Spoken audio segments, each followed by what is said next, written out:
And the other thing, they were raising funds because they didn't have many funds at the schools in those days. Right.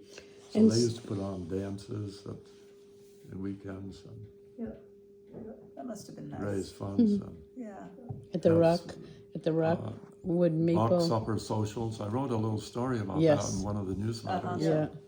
So she also she made food during the Depression. When we talked the other day, I think you said your house was one of the places where people came, but even, obviously you wouldn't remember the Depression because you weren't born early enough, but she must have been quite the cook.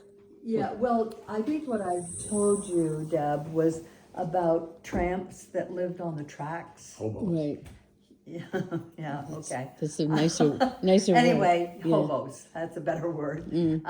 And our house the tracks were right behind our house, so she'd leave packages, right, out on the back steps for them? I don't remember that. Okay, well, that's what I remember.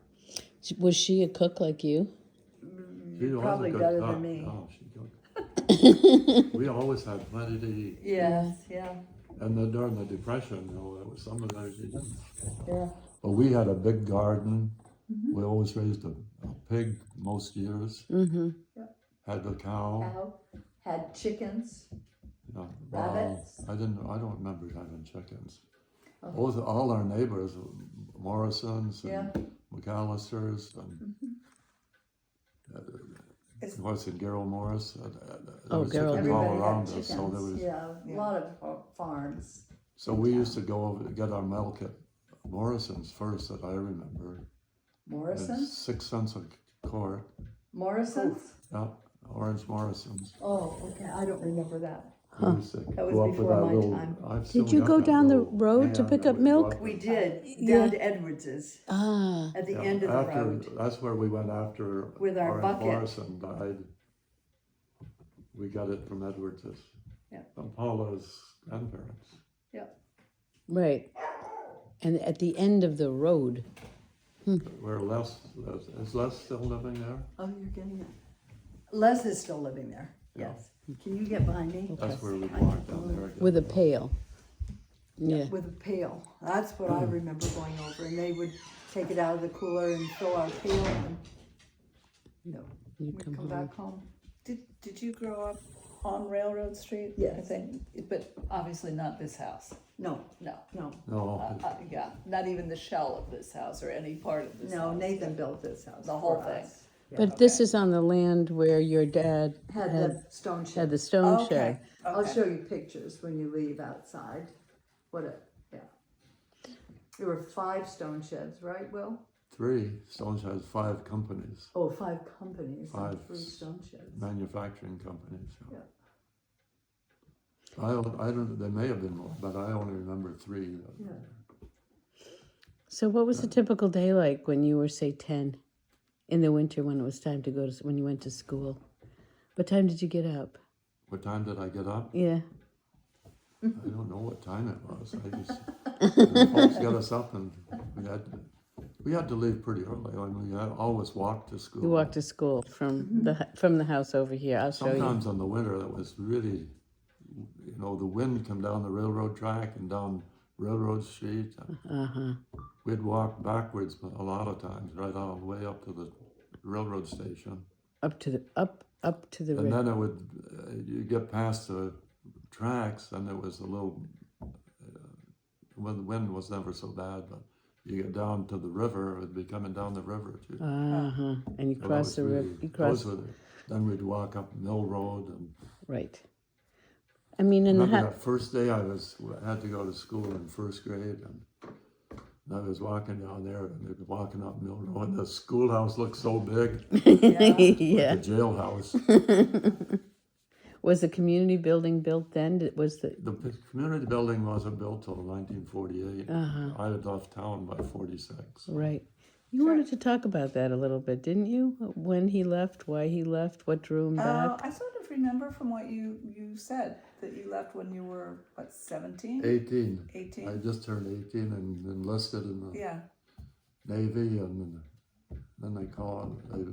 I enlisted right after school in June, but they didn't call me till October. Because the war was ending then. Actually, Right, the war ended the day after I was sworn in. Is that right? October 6th, the Congress declared the war over. Over. Wow. Well, that's good.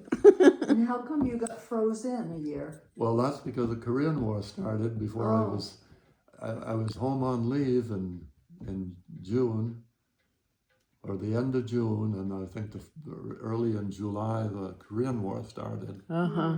So when I got back to base, all enlistments were Frozen. enlisted. I mean, they're frozen. They weren't discharging anybody then. Uh-huh. Where were you So I stationed? served 5 years instead of my 4. Where were you? I was down at Patuxent River Test Base In Rhode Island? in Maryland. Patuxent. Oh, okay. In Yeah, Maryland. Oh, that's really that's your close to where we stomping lived. guard. Yeah. That's We where lived you. in Silver Spring for a long time. Oh, Silver Spring? Yeah, right near there. Oh, right. So, I guess my question was, and this is going to cause a big jump into the future, is that you left when you were 18, and I've asked you this before, and you explained very eloquently, what your journey was, but still you're doing all the genealogy, you're very tied into the historical society. What was it that made you want to start the genealogy and the really just being not just a member, but a very active member of the historical society when you were, 5 states away at least? I think I got started in the genealogy when trying to find the Benzies was really, I mean, they were not a lot of information I could find there, but then I married Celia Darling. And of course, the Darling family was, I don't know, it'd be like her 3rd or 4th great grandfather, John Darling, was One of the first. one of the first ones here. Yeah. Yeah. 1789, I think. Or I 87. found out that a piece of my land was bought. The piece of the lot 21 was bought by John Darling. Oh, okay. And that is how the cemetery, that Darling Darling Cemetery was there. began. Yeah. So I think that's when it really got big enough. Then when I started with the Darling, I found all the Historical Society. That's You how I found. got interested in the Historical Society. So you were looking up your own genealogy sometime in like the 1960s, 70s. No, I actually didn't get in that till I got back here in '88. Okay. I retired in January of '88. Okay.